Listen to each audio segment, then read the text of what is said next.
সকালবেলা ঘুম থেকে উঠে প্রথম কাজ কর দর্শন। তো কর দর্শন করে তারপরে আমরা কাজে লেগে পড়ি। এটাই নিয়ম, এটাই হওয়া উচিত। যদিও আমার এখন উঠতে উঠতে অনেকটাই বেলা, কিন্তু আরও সকালে উঠতাম। এই নতুন বাসায় আসার পর থেকে কিন্তু সকালে ওঠাটা আমার হচ্ছে না। সেই অনেকটাই বেলা হয়ে যাচ্ছে। অ্যালার্ম বাজে কিন্তু ভোর 3:30 একবার, 5:30 একবার, দুবার অ্যালার্ম বাজে, কিন্তু উঠতে উঠতে সেই 7:30 8টা বেজেই যাচ্ছে। তো যাই হোক, চলো সকালের কাজ শুরু করে দিয়েছি। ফার্স্ট কাজ হচ্ছে জলের অ্যাফার্মেশন। তোমরা তো জানোই আমি জলের অ্যাফার্মেশন করি। দিনের শুরুটা যদি এক গ্লাস জল দিয়ে হয়, সত্যি কিন্তু মনটা জুড়িয়ে যায়, ভীষণ শান্তি পাওয়া যায়। সারা দিনের জন্য একটা আলাদাই এনার্জি, আলাদাই একটা রিফ্রেশমেন্ট পাওয়া যায় নতুনভাবে এবং নতুন উদ্যোগে। সকালবেলার এই ঠান্ডা জল খেতে খেতে সারা দিনের জন্য একটা সুন্দর প্ল্যান করে নেওয়া যায়। তো যাই হোক, চলো অ্যাফার্মেশন করছি, বুঝতেই পারছো, মানে জলের দিকে তাকিয়ে একটা প্রার্থনা, শুধুমাত্র নিজের জন্য নয়, নিজের আশেপাশের সকলের জন্য, পুরো প্রকৃতির জন্য। তো যাই হোক, চলো সকালবেলার অ্যাফার্মেশনটা সেরে নিয়ে কাজে লেগে পড়ি। ও হ্যাঁ, ভালো কথা, আগামীকাল আবার আমার শাশুড়ি মায়ের বাৎসরিক। দেখতে দেখতে একটা বছর কেটে গেল।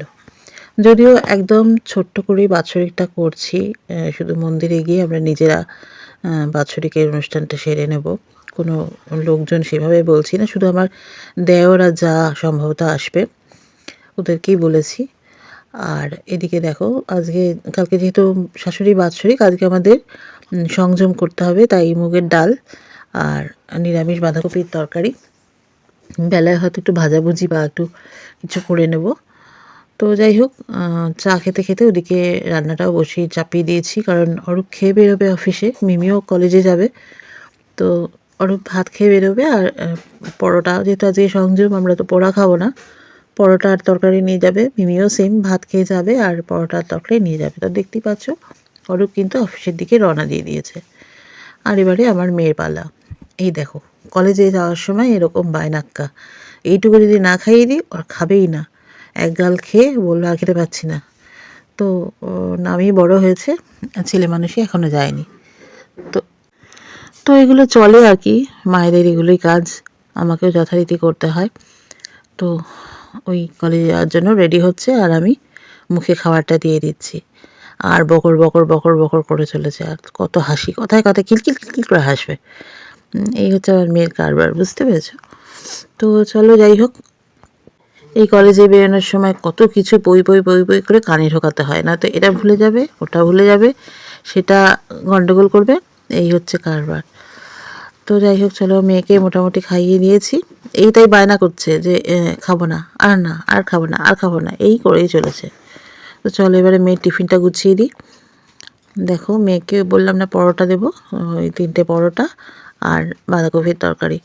আগে বাইরে খেত, কিন্তু এখন বাইরে খেতে চায় না, কারণ বাইরে খেলে শরীরটা একটু খারাপ করছে, আর অনেক টাকাও নষ্ট হয় বাইরে খেলে। সেটা এখন বুঝেছে, মানে মেয়ে এখন একটু বড় হয়েছে আর কি, খুব বেশি বুদ্ধিশুদ্ধি হয়নি। তো যাই হোক, এটা যে বুঝেছে বাইরে খাবার খেলে শরীরটাও খারাপ করে, পয়সাটাও খরচা হয়, এই বোঝার জন্যই অনেক বাবা, এই বোঝাটাই আমার কাছে অনেক। যাই হোক, কারণ সত্যি সত্যি তো বাইরে খেলে শরীরটা খারাপ করে, বেকার পয়সা নষ্ট হয়। তো চলো, মেয়ে এখন কলেজে বেরোচ্ছে। দেখতেই পাচ্ছ, ওই যে বললাম না, খিলখিল খিলখিল করে খালি খালি কথায় কথায় খিলখিল খিলখিল করে হাসবে। যাই হোক, ছেলে মানুষই আর কি, এই বয়সটাই এরকম, তাই না? তো মেয়ে বেরিয়ে যাচ্ছে কলেজে, দেখতেই পাচ্ছ। এবার সারাদিনের আমার ব্যস্ততা। চলো এবার আমি টিফিনটা খেয়ে নিই, আমার ওই পরোটা আর বাঁধাকপির তরকারি।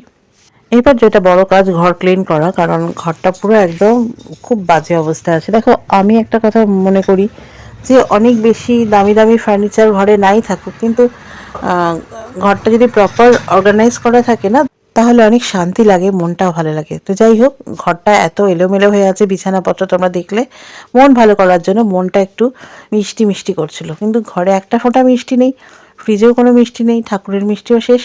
তো কী করলাম, টক দইয়ের সাথে চিনি আর একটু নুন দিয়ে একটা ব্যালেন্স করে দারুণ একটা মিষ্টি তৈরি করলাম।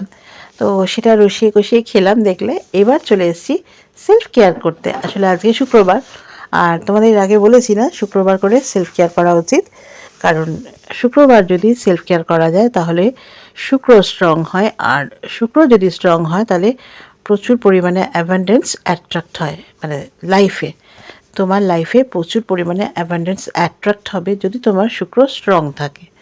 তো এই নিয়ে ইউটিউবে প্রচুর ভিডিও আছে, তোমরা চাইলে গিয়ে দেখে আসতে পারো। আমার নয়, অন্যান্য এক্সপার্টিস্টরা যারা এসব নিয়ে ভিডিও বানান তারা কিন্তু বারবারই বলেন যে শুক্র স্ট্রং রাখার জন্য কি কি করতে হবে।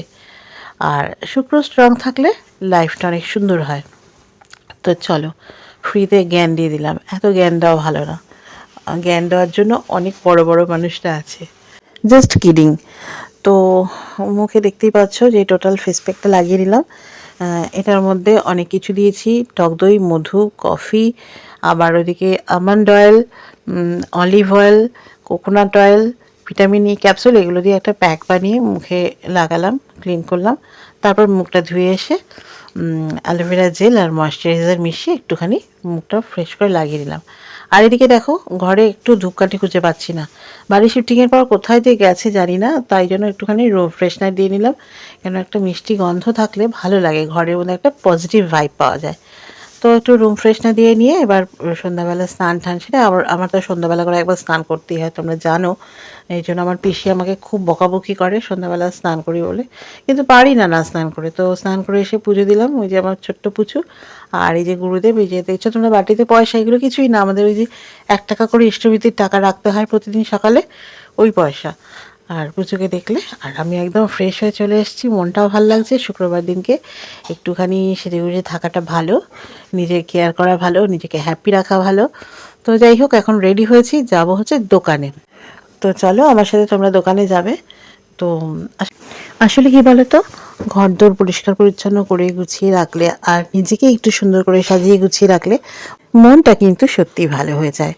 আর এই যে দেখছো বেরিয়ে পড়েছি, যাচ্ছি হচ্ছে কোথায় বললাম, দোকানে যাব। দোকানে যাওয়ার জন্য রেডি হয়ে পড়েছে। আর চারদিকে কালী পুজোর এত মানে ভালো লাগছে, চারিদিকে কালী পুজোর একটা এনভায়রনমেন্ট আজকে, যেহেতু পৌষ কালী পুজো। তো যাই হোক, দোকান থেকে ঘুরে টুরে চলে এসেছি, চা খাওয়া হয়নি, মনটা এখন চা চা করছে। আর এদিকে না আমার বেশ গরম লাগছে, জানি না আজকে যেন মনে হচ্ছে ঠান্ডাটা একটু কম ছিল, তো নাকি হেঁটে আসলাম বলে গরম লাগছে কে জানে। তো এদিকে চা বসিয়ে দিয়েছি। তোমরা তো জানো আমি দুধ চা খেতে খুব ভালোবাসি, মানে যারা আমার পুরোনো দিনের ভিডিওগুলো দেখেছো তারা জানো যে আমি দুধ চা খেতে কতটা ভালোবাসি। না, আমি লিকার চা একদম পছন্দ করি না। তো হ্যাঁ, কখনো কখনো লিকার চা খেতে হয় হয়তো প্রয়োজনে, কিন্তু আমি দুধ চা খেতে খুব ভালোবাসি।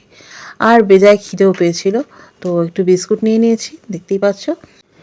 আর এই দেখো দুধ চাটা কি সুন্দর দেখতে হয়েছে না, দেখেই কিন্তু মনটা ভালো লাগছে। তো চলো চাটা ছেঁকে নিয়ে গিয়ে একদম জমিয়ে বসে পড়বো হচ্ছে আমার না, ব্যালকনি না, এখানে ব্যালকনি নেই, আমাদের বাসাটা একটু ছোট্ট বাসা বটে, কিন্তু এই জানলার ধারটা ভীষণ সুন্দর। আর এই বাইরের আলোটা এত মনোরম, এত নরম আলো। তো আমি মাঝে মধ্যে এই ঘরটা অন্ধকার করে আর এই জানলার কাছে বসে বাইরের দিকটা তাকিয়ে থাকি, বেশ ভালো লাগে। তো চলো, আজকে সিলসিলা এইটুকুনি, চাটা খেয়ে নিই। আর তোমাদের সাথে আজকের মতন আমার গল্প ফুরোলো আর নোটে গাছটি মুড়োলো। চলো, আবার পরে ফিরে আসবো। সবাই খুব ভালো থেকো, টাটা।